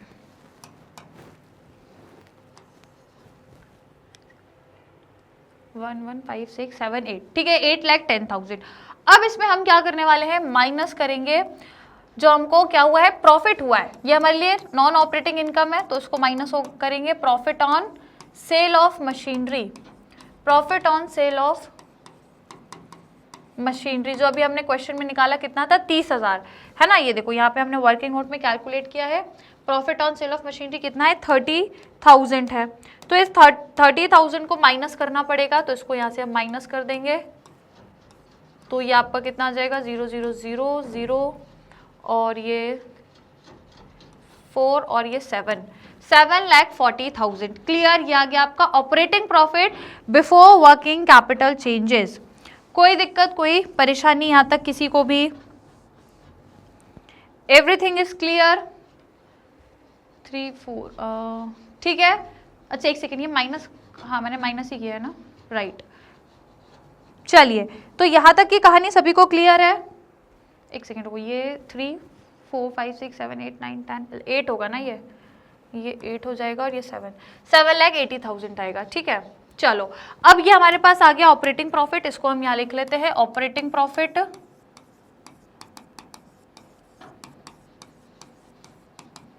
operating profit before working capital changes, ठीक है। अब इसके बाद हम क्या करेंगे, जितना भी हमारे वर्किंग कैपिटल में चेंजेस है उनको हम रिकॉर्ड करेंगे। मतलब करंट एसेट और करंट लायबिलिटी में जो भी चेंजेस हैं उनको हम रिकॉर्ड करेंगे। तो उनको हम पहले देख लें क्या क्या हमारे पास चेंजेस हैं, क्या क्या हमारे पास चेंजेस है उनको हम देख लेते हैं। तो कहाँ मिलेगा बेटा, करंट लायबिलिटी को पहले देख लेते हैं। ये तो नॉन करंट है, ये है करंट। ठीक है, तो देख लो करंट लायबिलिटी में आपको क्या क्या दिया है। सबसे पहले हम देख लेते हैं ट्रेड, देखो शॉर्ट टर्म प्रोविजन है तो ये तो होगा नहीं, केवल ट्रेड पेबल्स। ट्रेड पेबल्स भी आपके क्या हो रहे हैं, पहले ज्यादा थे अब कम हो रहे हैं। करंट लायबिलिटी का कम होना तो फेवरेबल होता है, तो इसको तो माइनस करेंगे हम। ठीक है, अब अपन आगे देखें, पहले प्लस वाली चीजें देखेंगे। करंट एसेट में इन्वेंट्री आपकी इंक्रीज हो रही है, फेवरेबल है, ये भी माइनस होगा। ट्रेड रिसीवेबल आपके डिक्रीज हो रहा है, अनफेवरेबल है, इसको माइनस, इसको प्लस करेंगे। ठीक है, तो प्लस क्या करना है आपको, डिक्रीज इन ट्रेड रिसीवेबल। तो कितने डिक्रीज हो रहे हैं, देखो ट्रेड रिसीवेबल पहले 14 थे, अब 10 लाख हो गए, मतलब आपके 4 लाख से और डिक्रीज हो गए। तो बस केवल एक ही है ये डिक्रीज वाला, तो इसको अपन यहाँ पे लिख सकते हैं, एक सेकेंड, या चलो डायरेक्टली लिख लो। डिक्रीज हो रहे हैं कितना, 4 लाख, 4 लाख आपके डिक्रीज हो रहे हैं। उसके बाद माइनस हम क्या करेंगे, ट्रेड पेबल्स जो आपकी करंट लायबिलिटी है वो क्या हो रही है, डिक्रीज हो रही है। Decrease in trade payable, decrease in trade payable. अब देखो ट्रेड पेबल आपके कितने डिक्रीज हो रहे हैं, तो पहले आपके 16 लाख 40 थे और अब आपके 14 लाख हो गए। दैट मीन्स कितना आपका डिक्रीज हुआ, 2 लाख 40। ठीक है, तो ये डिक्रीज है तो इसको यहां लिख लेते हैं, 2,40,000। उसके बाद और क्या माइनस करेंगे हम, increase in inventory, increase in inventories. तो इन्वेंट्रीज में देखो कितना इंक्रीमेंट आया है, तो इन्वेंट्री पहले 4 लाख थी, अब 8 लाख हो गई, दैट मीन्स 4 लाख इंक्रीज हो गई। तो ये हो गया आपका 6,40,000। 6,40,000 को आपको क्या करना है, माइनस करना है, तो ये आपके नेगेटिव में वैल्यू आएगी। ठीक है, कितनी वैल्यू आएगी जल्दी से मुझे माइनस करके बताइए, कितनी वैल्यू निकल कर आ जाएगी, बताओ फटाफट से, कितनी वैल्यू निकल कर आ रही है बेटा।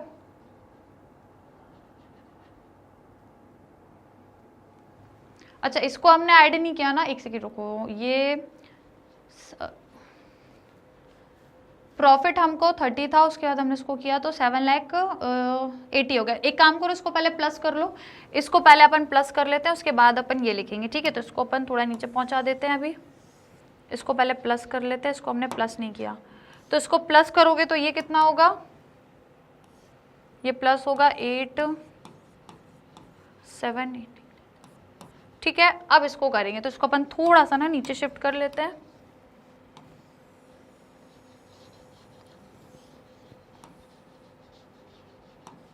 चलिए, तो अब आपको क्या करना है, 1,18,000 या सॉरी 11,80,000 में से आपको 6,40,000 को माइनस करना है, तो पॉजिटिव वैल्यू आएगी क्योंकि पॉजिटिव ज्यादा है, आउटफ्लो कम है, राइट। तो बताइए अब वैल्यू कितनी आएगी आपकी, माइनस करके बताओ मुझे, 5,40,000। ठीक है, तो ये आपका कितना आएगा बेटा, 5,40,000 पॉजिटिव का, राइट। क्लियर हुआ सभी को, कोई दिक्कत कोई समस्या। ये हमारे पास क्या आ गया, कैश जनरेटेड, तो यहाँ पे लिख लेती हूँ मैं, cash generated from operation, cash generated from operation, जिसमें अब हम tax paid during the year को क्या करेंगे बेटा, माइनस करेंगे। माइनस क्या करेंगे, टैक्स पेड, जो हमको क्वेश्चन में भी दिया है, देखा जाए तो यहाँ पे भी आपको एडिशनल इंफॉर्मेशन में दिया है 1 lakh paid as tax during the year, और हमने जो वर्किंग नोट में भी इसी को लिया था, तो ये आपका क्या हो जाएगा, माइनस हो जाएगा 1 लाख। तो अब आपके पास फाइनली और कोई एक्स्ट्रा ऑर्डिनरी आइटम नहीं है, सिर्फ यही अकेला है, तो बस इसको कर दो माइनस, ये हो जाएगा आपका 4,40,000। 4,40,000 आपका क्या आ गया, cash flow from operating activity. कोई दिक्कत कोई समस्या, डन। तो चलिए ये हो गई आपकी ऑपरेटिंग एक्टिविटी से कैश फ्लो। यहां पर हम लिख लेते हैं net cash flow from operating activity. Is it clear? अब आ जाएंगे नंबर बी। नंबर बी हमको क्या कैलकुलेट करना है? Cash flow from investing activity. ठीक है, अब हम ये नंबर सेकेंड चीज कैलकुलेट करेंगे। तो बेटा इन्वेस्टिंग में आपको पता ही है क्या आता है, जो भी आपने फिक्स एसेट सेल या परचेज करें या फिर नॉन करेंट इन्वेस्टमेंट। ठीक है, तो देख लो क्वेश्चन में जो भी दिया है हम देखेंगे। सबसे पहले तो चलो यहाँ पर नॉन करेंट इन्वेस्टमेंट देखो, पहले नहीं थे बिल्कुल, अभी आपके 2 लाख हो गए। नॉन करेंट इन्वेस्टमेंट आपके 2 लाख है, दैट मीन्स आपने इशू करे हैं, मतलब सॉरी परचेज करे हैं, परचेज करे हैं तभी तो, पहले तो थे नहीं, देन आपके क्लोजिंग में 2 लाख हो गए non current investment. That means आपने परचेज करे हैं, तो इनको आप क्या करोगे? माइनस करोगे, क्योंकि इससे आपका जो अमाउंट है वो क्या हुआ होगा?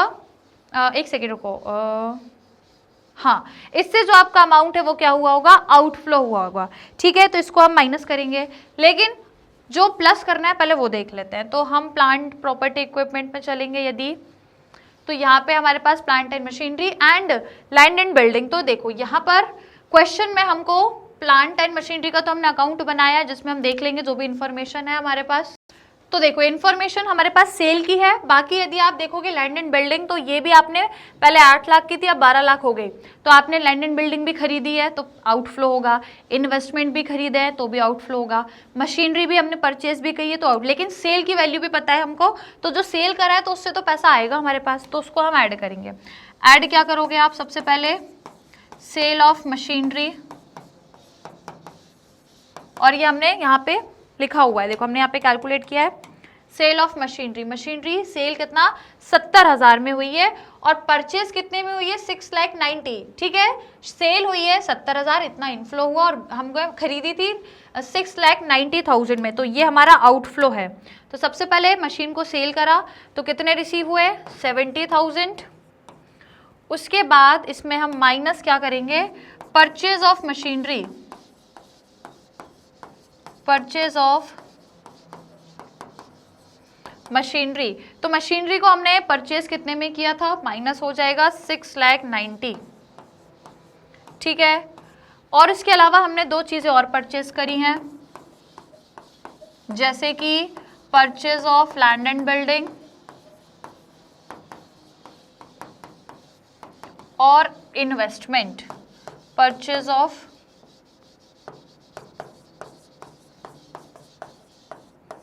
Non current investment. तो चलो वैल्यूज देखें, है ना। तो देखो लैंड एंड बिल्डिंग हमने पहले 8 लाख थी, अब 12 लाख हो गई, तो 4 लाख और परचेज करिए, तो ये 4 लाख हम माइनस करेंगे। उसके बाद यदि नॉन करेंट इन्वेस्टमेंट यदि हम देखें, तो नॉन करेंट इन्वेस्टमेंट पहले नहीं थे, अभी 2 लाख हो गए, तो मतलब आपने 2 लाख और परचेज किए हैं, तो ये आपका कितना हो जाएगा? 6,69,000। 6,69,000, तो मतलब बेटा आपका आउटफ्लो ही ज़्यादा है। तो अब मुझे पहले बताओ कितना आउटफ्लो है, माइनस कर दीजिए। 6,69,000 में से 70,000 को माइनस करोगे तो कितना निकल कर आएगा? बताओ जल्दी से फटाफट, कितना? एक सेकेंड रुको, ये सेल ऑफ मशीनरी, एक सेकेंड, सेल ऑफ मशीनरी ये है, परचेज ऑफ मशीनरी ये, एक मिनट, परचेज ऑफ मशीनरी हमारी कितनी है? परचेज, अच्छा ये 6,90,000 है, ओके, मैंने 69 लिख दिया शायद, है ना, तो ये 69 नहीं, 6,90,000 है, तो इसको आप कर लीजिए 6,90,000। तो ये अब आपकी वैल्यू चेंज हो जाएगी, अब कितनी हो जाएगी? ये हो जाएगी 6, 7, 8, 9, 10, 11, 12, मतलब 12,90,000। लो भैया और वैल्यू बढ़ गई। अब इसमें से करो माइनस, 12,90,000 में से आपको 70,000 माइनस करना है, तो कितना बचेगा? केवल 12,20,000 बचेगा। ठीक है, तो ये आपका 12,20,000, और वो भी माइनस का नेगेटिव, नेगेटिव क्योंकि आउटफ्लो ज़्यादा है, आउटफ्लो ज़्यादा है, तो ये हमारे पास क्या आ गया? Cash, net cash outflow, net cash outflow from investing activity. कोई दिक्कत, कोई समस्या? Is it clear to everyone? सभी को समझ में आ गया, राइट? एक सेकंड, इसको थोड़ा नीचे कर दूं मैं, ज़्यादा ऊपर हो गया ये। अब इसके बाद बेटा फिर हम तीसरी एक्टिविटी को निकालेंगे। तीसरी एक्टिविटी कौन सी हमारी, और last activity, that is financing activity. ठीक है, चलो आगे बढ़े फिर जल्दी से, फटाफट से। नंबर सी एक्टिविटी हम कैलकुलेट करेंगे, that is cash flow from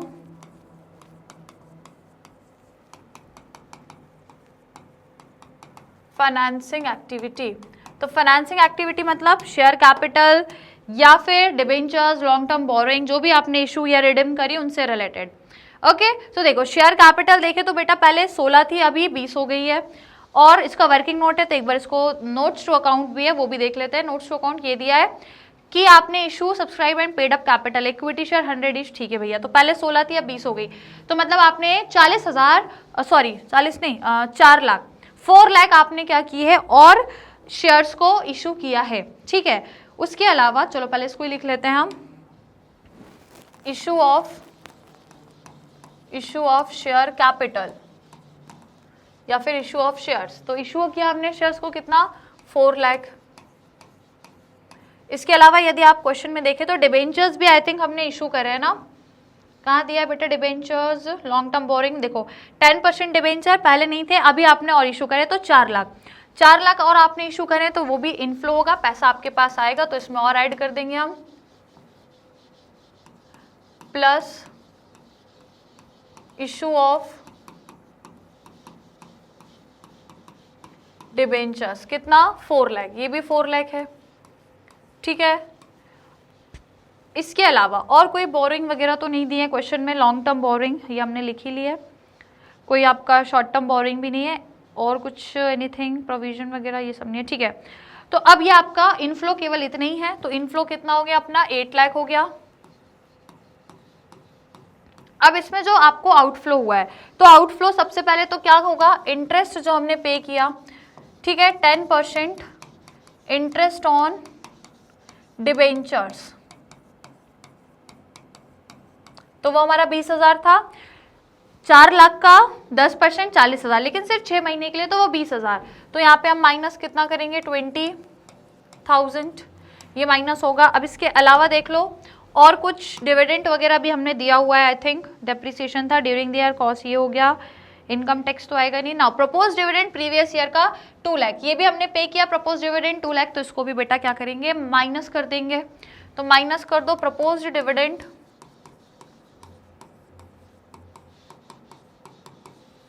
proposed dividend कितना, 2 लाख, तो ये 2 लाख भी आपका माइनस हो जाएगा, राइट, डन। तो बस इसको कर लो सॉल्व, आपका आंसर निकल कर आ जाएगा।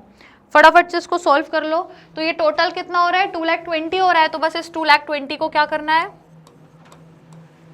2,20,000 को आपको 8 लाख में से माइनस करना है। ठीक है, जल्दी से मुझे माइनस करके बताओ, फिर जल्दी से मुझे माइनस करके बताओ कितना आ रहा है। 8 लाख में से 2,20,000 को माइनस करोगे तो ये कितना हो जाएगा, देखो 8 और ये हो जाएगा आपका 5,80,000। तो बेटा 5,80,000 आपका पॉजिटिव है, इनफ्लो ज्यादा है, तो इसको आप क्या बोलोगे, net cash flow from financing activity, right. अब इसमें आप क्या निकालोगे, इंक्रीज एंड डिक्रीज। तो अब देखो ये वाला तो पॉजिटिव है, 5,80,000 पॉजिटिव है, 4,40,000 पॉजिटिव है, लेकिन बेटा ये 12,20,000 तो नेगेटिव है ना। तो 4 और 5 कितना हो गया, केवल 9 लाख समथिंग कुछ आएगा, और ये तो 12,20,000 है, नेगेटिव ज्यादा है, मतलब आउटफ्लो ज्यादा हुआ है, इनफ्लो कम हुआ है, तो ये डिक्रीज होगा अपना, है ना, कि आपका इनफ्लो कम है as compared to your outflow, तो इसको हम क्या बोलेंगे, डिक्रीज, मतलब हमारे आउटफ्लो ज्यादा हुआ है, इसलिए इसी कारण कैश और कैश इक्विवेलेंट हमारे डिक्रीज हो गए, और यदि इनफ्लो ज्यादा रहता है तो cash and cash equivalent increase हो जाते हैं। ठीक है, तो आउटफ्लो है, दैट इज वाई इसको क्या लिखेंगे हम, net decrease in cash and cash equivalent. कैसे निकालोगे, A + B + C। ठीक है, तो जितने भी पहले पॉजिटिव है वो ले लो। तो देखो यहाँ पर आपको बोला है कितना, 4,40,000। ठीक है, तो यहाँ पे लिख लो पहले 4,40,000 प्लस उसमें ये भी पॉजिटिव है 5,80,000, दोनों को बेटा ऐड करोगे 5,80,000 और बेटा माइनस कैसे करना है आपको 12,20,000 12,20,000। चलिए सॉल्व कर लो, दोनों को ऐड करोगे 12,20,000 में से माइनस कर दो जल्दी से। जो भी आंसर आएगा बेटा वो किसके बराबर नहीं, जो भी आंसर आएगा उसमें ऐड क्या करोगे, उसमें आप ऐड करेंगे opening balance of cash and cash equivalent. अब बैलेंस शीट में देख लो कि कैश इक्विवेलेंट में क्या आपको कोई करंट इन्वेस्टमेंट या कुछ और भी दिया है क्या, नहीं, केवल कैश एंड कैश इक्विवेलेंट का अमाउंट है। तो ओपनिंग कितना है बेटा, ओपनिंग है आपका 2 लाख, ओपनिंग कितना है 2 लाख है आपका, ठीक है, ओपनिंग 2 लाख है तो उसमें हम क्या ऐड करेंगे, ये ओपनिंग 2 लाख। लेकिन उससे पहले आप मुझे ये बताओ, इन दोनों को ऐड करके 12,20,000 में से माइनस करोगे तो कितना आएगा, 2 लाख ही आएगा, और वो भी माइनस का आएगा क्योंकि माइनस की वैल्यू बड़ी है। तो आपका कितना आएगा 20,000 आ जाएगा, 20,000 माइनस का, है ना। जब इन दोनों को ऐड करके इसमें से माइनस करोगे तो आपका 2 लाख आएगा, लेकिन माइनस का आएगा क्योंकि ये माइनस की वैल्यू बड़ी है, तो ये माइनस का है। और अब इस माइनस के 2 लाख में जब आप opening balance of cash and cash equivalent को ऐड करोगे तो वो आपका किसके बराबर आना चाहिए, किसके बराबर आएगा, closing balance of cash and cash equivalent. तो ओपनिंग तो 2 लाख दिया है, लेकिन हमारा तीनों को एक्टिविटी को ऐड किया तो माइनस 2 लाख, तो ये माइनस प्लस माइनस हो गया, 2 लाख में से 2 लाख माइनस मतलब 0, नील, कोई बैलेंस नहीं, 0 हो गया, ठीक है। अब आप देखो क्या closing balance cash and cash equivalent का भी नील दिया है, चेक करो। तो बिल्कुल जब हम कैश एंड कैश इक्विवेलेंट का क्लोजिंग बैलेंस दे रहे हैं तो देख रहे हैं तो वो भी नील दिया है, 0 बैलेंस, इसका मतलब अपना आंसर सही है।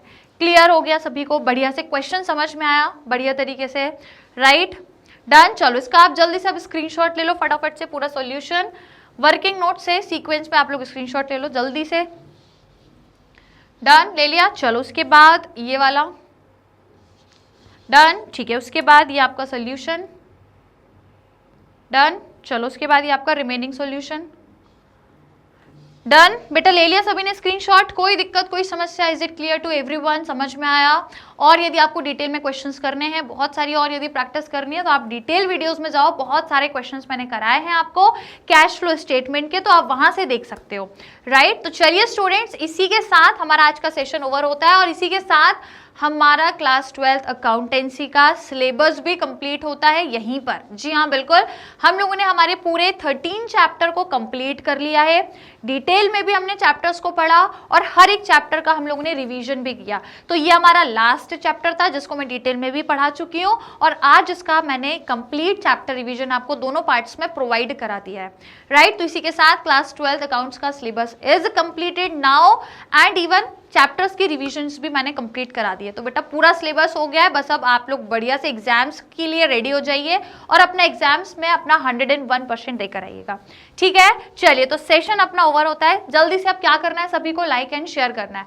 तो सभी स्टूडेंट जो भी क्लास में थे, जिन्होंने भी क्वेश्चन सॉल्व किए हैं, पूरा चैप्टर मेरे साथ रिवाइज किया है, लाइक और शेयर जरूर कर देना, ठीक है। चलिए तो हम लोग कर रहे हैं बेटा सेशन को ओवर। उम्मीद करती हूँ आपको इन क्वेश्चन से और ये पूरे कॉन्सेप्ट्स को रिवाइज करने से हेल्प हुई होगी, आप एग्जाम के लिए आपका रिवीजन बढ़िया से हो गया होगा।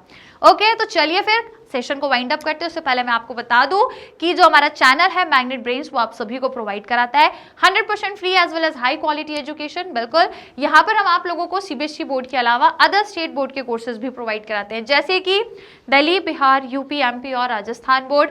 वैदिक मैथ्स क्रैश कोर्स और स्पोकन इंग्लिश के कोर्सेज भी हम आप लोगों को प्रोवाइड कराते हैं अपने चैनल से। यूट्यूब चैनल पर आपको complete courses, detail videos, topic wise practice question सब कुछ मिल जाएगा। तो जाकर के चैनल को सर्च करिए और सब्सक्राइब कर लीजिए।